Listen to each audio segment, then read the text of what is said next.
Bloomberg Audio Studios. Podcasts, radio, news. This is the Bloomberg Surveillance Podcast. I'm Tom Keene, along with Paul Sweeney. Join us each day for insight from the best in economics, finance, investment, and international relations. You can also watch the show live on YouTube. Visit the Bloomberg Podcast channel on YouTube to see the show weekday mornings from 7 to 10 a.m. Eastern from our global headquarters in New York City. Subscribe to the podcast on Apple, Spotify, or anywhere else you listen, and always on Bloomberg Radio, the Bloomberg Terminal, and the Bloomberg Business app. Stuart Kaiser joins us, head of U.S. equity trading strategy at Citi Global Markets. Stuart, you came off the trading desk of Citi. What are your traders seeing from their clients these days? What are they buying? What are they selling? What's the activity look like on your desk? Yeah, look, I mean, if you took a quick look back at the third quarter, what you would see is an investment community that was buying quality stocks, but also broadening out their portfolios a bit. So I think people being careful of the type of stocks they own because of, this rolling recession risk we've been fighting. But, what we saw in last quarter's earnings was the 493, not the Mag 7, actually generate positive EPS growth. Okay. So it's giving you a broader field to play in, but people are still keeping it close to the vest, I would say. I know when Andrew Hollenhorst publishes, you throw it right in the wastebasket. But on the way, you may glance at the cover. If we get a Hollenhorst set of rate cuts, what does that do to Stuart Kaiser's world? Look, Andrew on Friday has 70,000 of jobs, and basically that jobs outlook is what's driving the large. It's an Anna Wong number. Yeah, that's it. So, that jobs number is what's driving that rate cut assumption. So I think if you're cutting rates because the labor market's decelerating like that, that is bad for equities in our view on a net basis. If we get lucky and the Fed is doing pure insurance cuts, you're getting 150,000 jobs, which is where consensus is, and you're getting the rate cuts. I think that's quite positive for equities, which is why Friday is just, such an important day and an event for the markets. Probably the most important day of the month is really? This coming Friday. Yeah. So, going into that print, I can't imagine people on the desk are taking much risk these days. Yeah, I think what we saw the last month is a lot of event risk trading. So you're trading a day of events, and then between the events, the market's kind of sitting on its hands a little bit to try to digest stuff. So I think what you'll see today is a pretty quiet week in the run up to Friday. Of everyone we talk to, you're the only one that lives this wonderful show industry.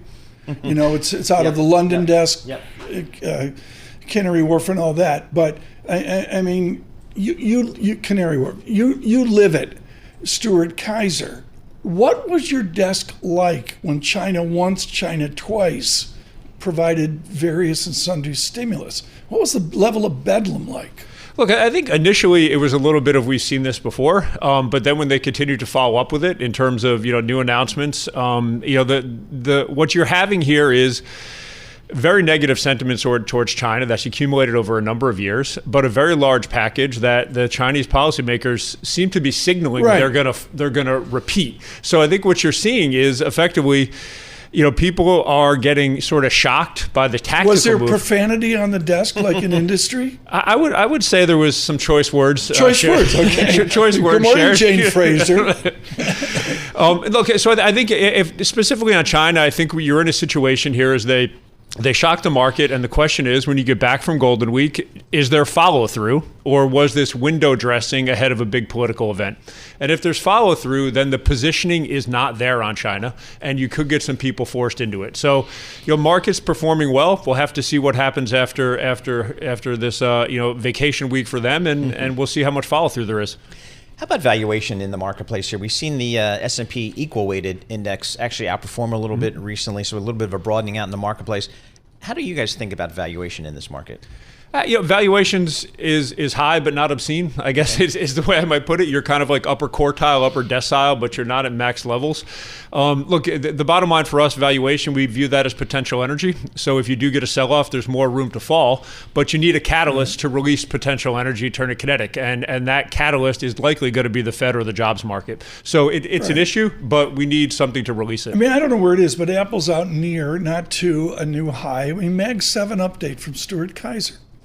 Look, Mag 7, I think, is still the core holding of most investors, Tom, and that's a large, long position that's been built over a number of years. But truth in advertising, last quarter was solid, but not a knockout quarter. So I do think you've got people in this large core position that at this point, earnings season is going to be very, very important this time around. And for NVIDIA early next year with the introduction of the new chipsets going to be very, very important. So my summary would be it is still a core holding, but people are asking some questions after last earnings season.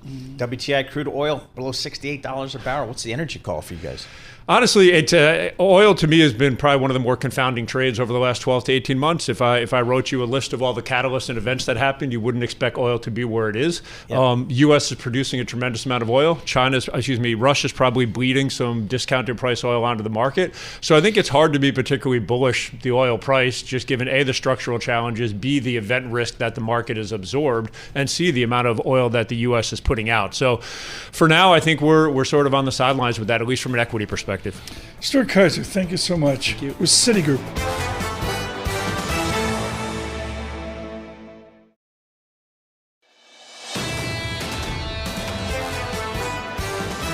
This is an honor. If you grow up in Arkansas, which is far west of this horrific Helene damage that we've seen, you are wedded to the Mississippi River. And if you grow up in Arkansas as a kid, and your parents sort of kind of like remember it, but it is seared into the memory of your grandparents, is the great Mississippi flood of 1927, which is where America decided what it would do in disasters. French Hill of Arkansas joins us this morning.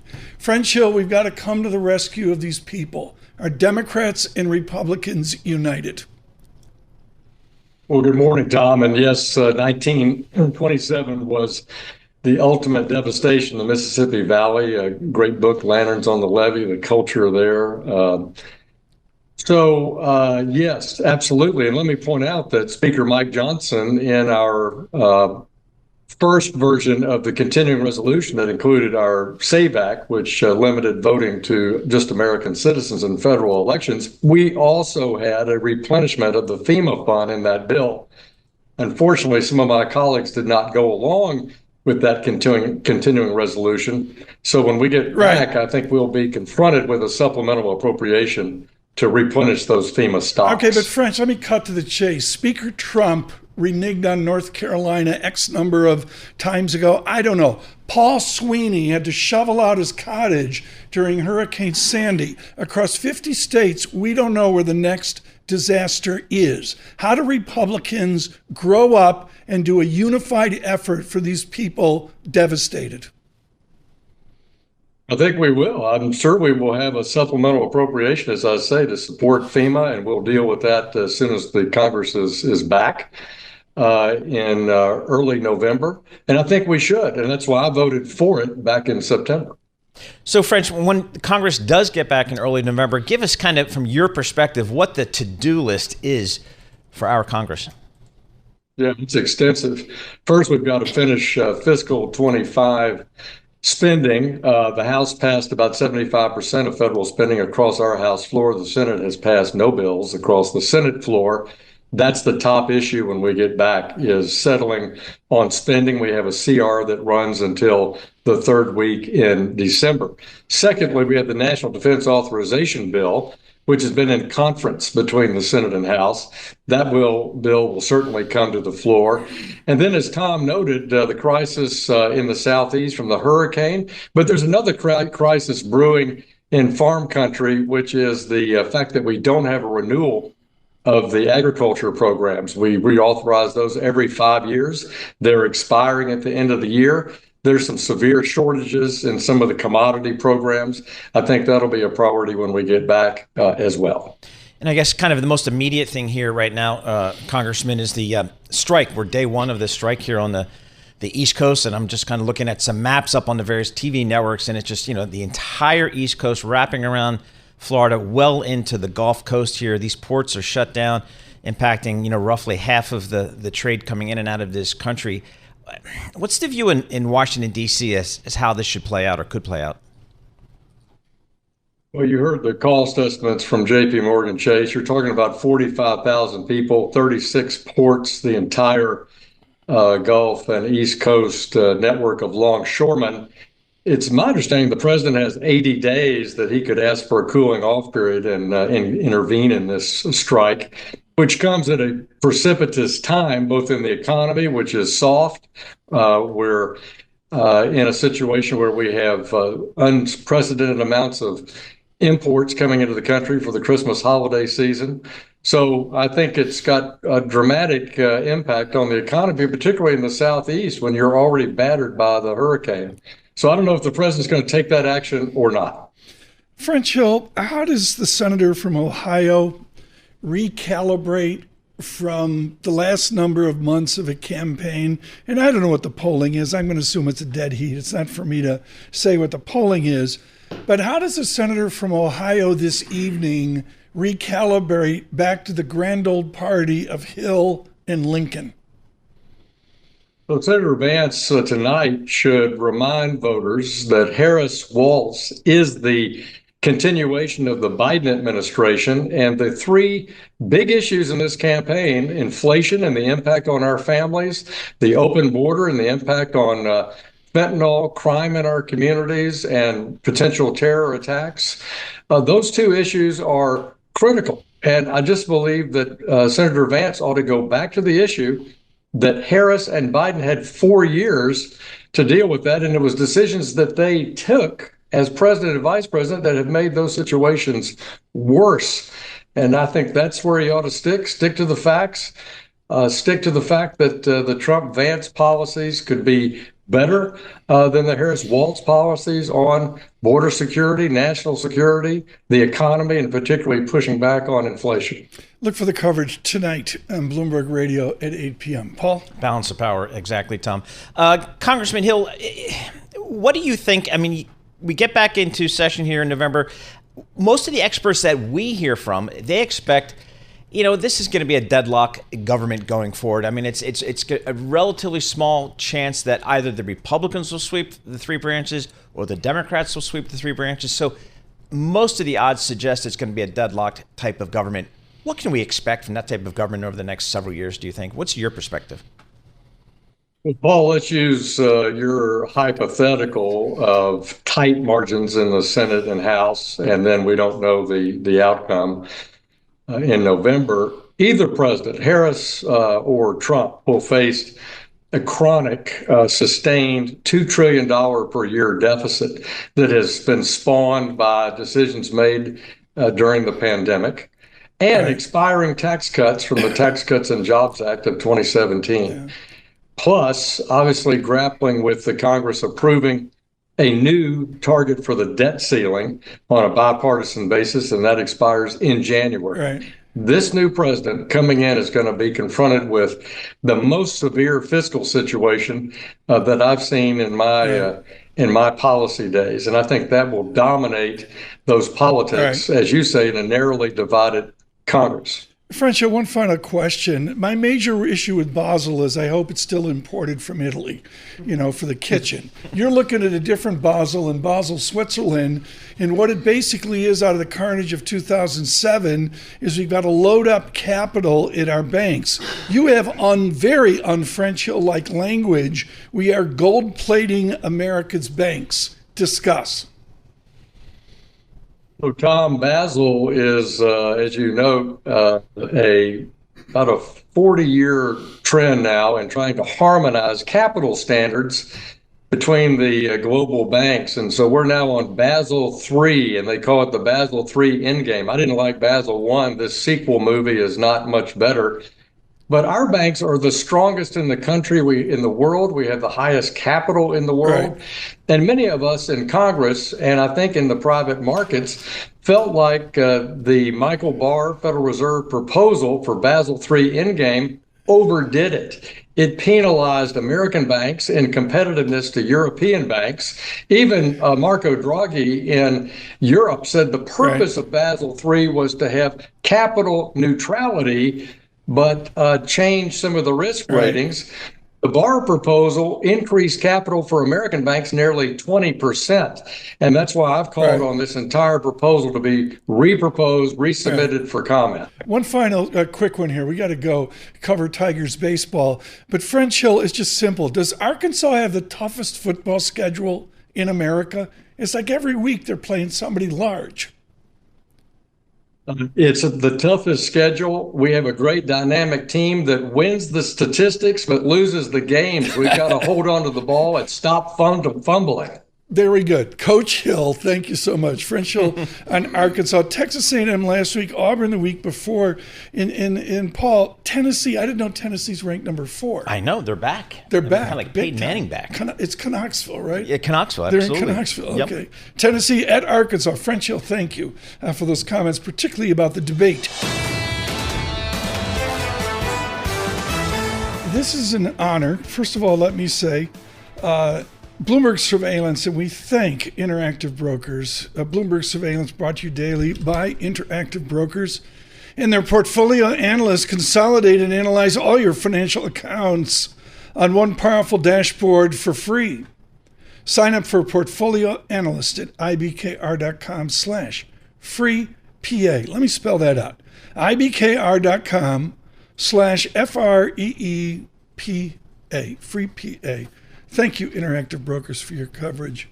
Every professor has cottage industries. One of the tangential ideas for Julie Norman at UCL London is to cover the Baltimore Orioles for the entire London media. She's on top of that story this morning.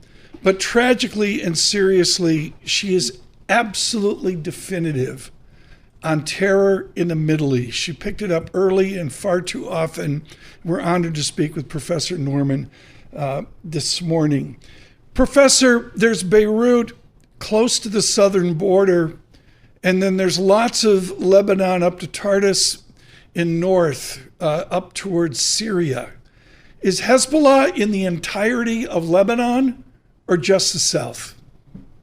Yeah, well, good morning, Tom. And I wish we could just talk about the O's a little bit more, but you're right. There's obviously a lot going on in the Middle East these days. And for Hezbollah, they're an interesting group in where they're located. Their main stronghold, and the one that Israel focuses on the most, is in the southern part of Lebanon, the part that borders with Israel. But they also have another stronghold in the northeast of Lebanon along the Syrian border. So that's one reason why some of Israel's strikes have targeted other parts of the country beyond just that southern tip.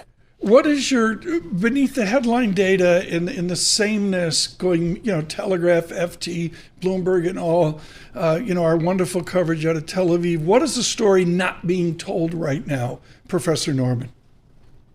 Yeah, I mean, I would say one thing is that there's been a year of diplomatic efforts to try and prevent what's happening now. And I think that piece is sometimes forgotten, that the US, France, numerous actors were trying to broker something that could, prevent this kind of escalation.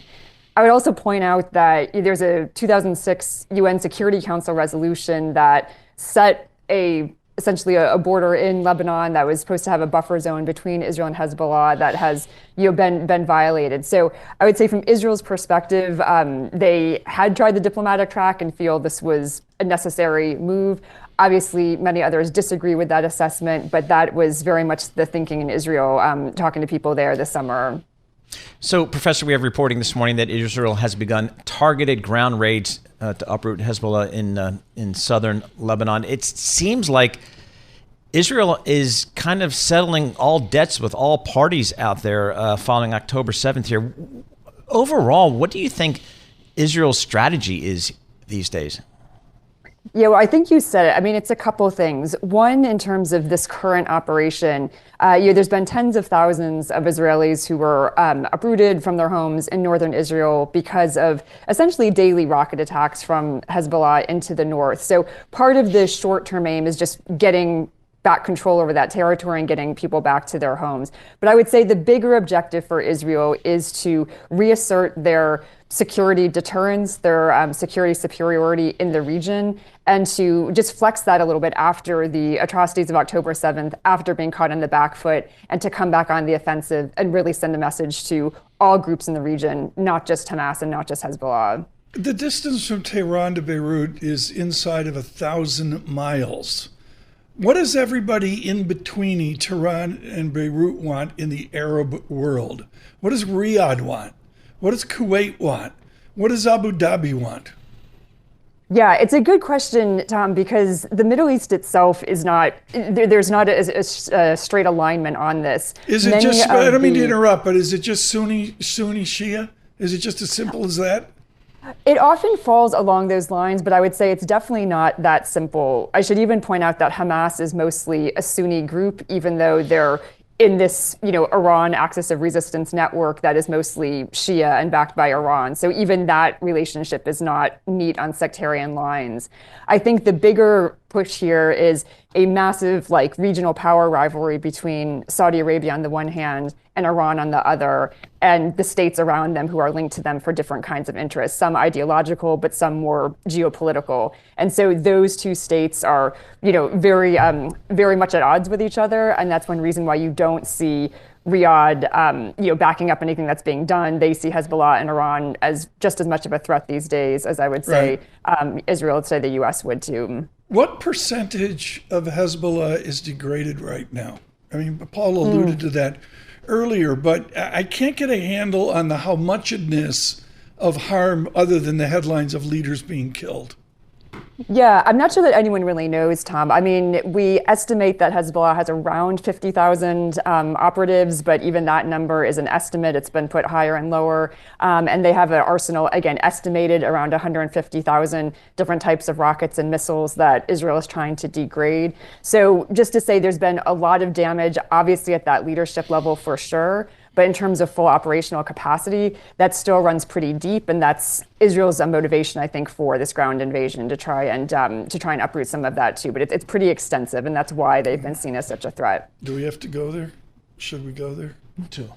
She'll come back if we ask an Orioles question. Sure. No. Julie, do they have the pitching? Do they stack it like the Tigers will and just go to one or two pitchers to beat the Royals?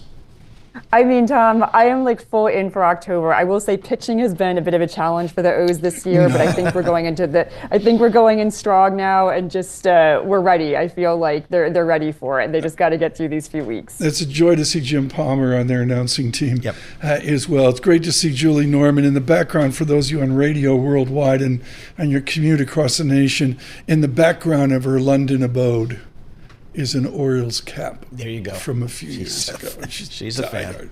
Julie Norman, thank you so much. Your perspective there on your wheelhouse at UCL, which is terrorism in the Middle East.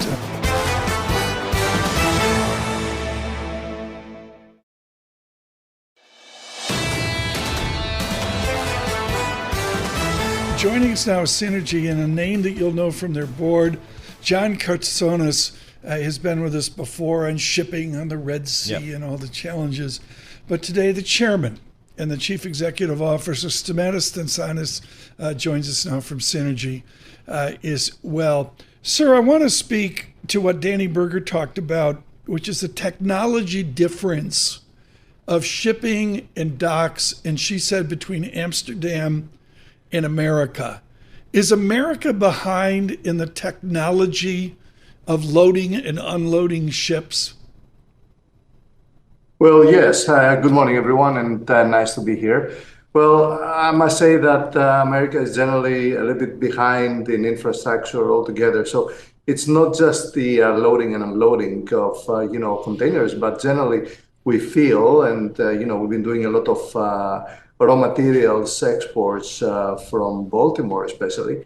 It's kind of a little bit behind, yes. I would recommend, an urgent upgrading on the infrastructure. The sooner the better. So, Stamatis, give us a sense of how these strikes, they happen very rarely, although we had one in the West Coast a couple of years ago, but here on the East Coast, it's been a long time. How does it impact the consumer, and over what time frame typically? Well, I cannot think of a worse coincidence, to be honest, because it's not only the strike that is coming up and it's starting, and it's going to cost the U.S. economy anywhere between $4.5 and $7.5 billion per week. It's also the Red Sea disruption. So, you have all the East Coast being affected because, the vast majority of the containers are also affected by the Houthis and the terrorist strikes in the Red Sea. So, having that, which has to divert the ships around the Cape of Good Hope together with the strike, I believe that's kind of a bad combination to happen, But, to be honest, it's like, pre-election. So I believe that the people feel that they have leverage to push for certain things, and that's what's happening right now. Stamatis, if the experts and the pundits say we can shift from East Coast, Coast, strike-bound America over to the Pacific Coast, how do you interpret that? Is that doable? Well, I believe that the railroad system is already kind of full. So I'm not so sure that this can happen effectively because, transporting almost half of your TEU import capacity from one coast to the other and then putting it on a railroad, I don't think that's so feasible. Maybe it is for a short period of time, but I don't think that's a solution that is going to work out in the long run. No way. So what are you doing with your ships? I'm looking at your map here, and you've got some ships in the Atlantic Ocean, coming or going towards the U.S. What are you telling your fleet these days about the east coast of the U.S.? Well, we don't have any upcoming calls in the U.S. right now, and the only ones we have is in Baltimore, which has not been affected. So we are outside of this thing, and we're not being affected so far. And I strongly believe that we will not be affected. So we're good. I mean, Seanergy is good. And, I believe that the exports of coal outside of Baltimore will continue. And that's not going to be, a more detrimental effect to the U.S. economy. Geopolitics, it's rearing its ugly head here, both in the Baltics and in the Middle East. How does that affect global shipping? And is the global shipping industry kind of adjusted to it? Well, I'm afraid to say that any bad global effect and any bad geopolitical effect, it's unfortunately good for shipping. Freight rates go up because you have longer trading routes. Vessels need to divert and do longer distances, so the ton-mile effect gets bigger and bigger. So by saying that, the cost for the consumer, because transportation cost also increases, eventually that is paid by the consumer one way or another. And the more it lasts, you have a cascading effect, which unfortunately brings and piles up the whole thing more and more. Stamatis, when I look at your income statements and the guess forward into this year and next year, it sort of looks like a Mag 7 income statement. You got an EBITDA, we're guessing 60 cents on the dollar. Your net income, maybe it's going to be 25, maybe more cents on the dollar. It's a pretty profitable business. How much is labor at the docks part of the expense of doing business? Do you look at it as a major thing, or is it an afterthought? Well, I believe that you're understating our future figures quite substantially. I think it's going to be much higher than that. Dockworkers, and we're not so dependent in the United States, but if we had to be dependent more on the United States, I would say that, it would have been much better for the business because the more delays that is causing, the better off it's for the freight rates. And I'm very sorry to say that, but things need to be resolved. You cannot have all the Middle Eastern and Far Eastern ports warning at this kind of amazing capacities and, a spectacular country like the United States to be so far behind in infrastructure. That needs to be, in my opinion, fixed. What do they need to fix in the United States to catch up, whether it's shipbuilding? The rest of the industry always says this to us, we're behind in our parochial view. What's the number one thing America's got to catch up on? Well, shipbuilding, I think we're going to be requiring hours and hours to be talking about shipbuilding and where the United States, how the United States compares with the Far Eastern countries. And that's strategic and that's also military. So that needs a very careful consideration with whatever the administration may be. But port infrastructure and the railroads and the ability to be exporting all these precious raw materials that you have from the country and, being beneficial for the economy, that, in my opinion, should be number one priority.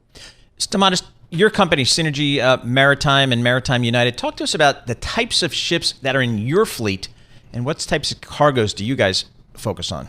Thank you.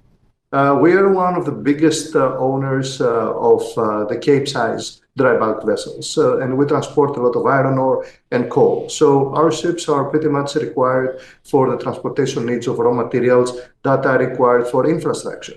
So in order to make steel globally, and that is required for everything, from bridges, tunnels, roads, railroads, whatever, you really need the steel. And that's pretty much fundamental, and that's what we do. We transport vast quantities of raw materials, tens of millions of tons a year of iron ore, coal, and bauxite. The last 3 years, we have exported about 2 million tons of coal from Baltimore to the Middle East and India. So we have been quite big in transporting coal outside of Baltimore ourselves. Sir, thank you so much for joining us today as we look at day one of the strike, including at Baltimore. Stamatis Tsantanis joins us this morning from Seanergy. This is the Bloomberg Surveillance Podcast, bringing you the best in economics, finance, investment, and international relations. You can also watch the show live on YouTube. Visit the Bloomberg Podcast channel on YouTube to see the show weekday mornings from 7 to 10 a.m. Eastern from our global headquarters in New York City.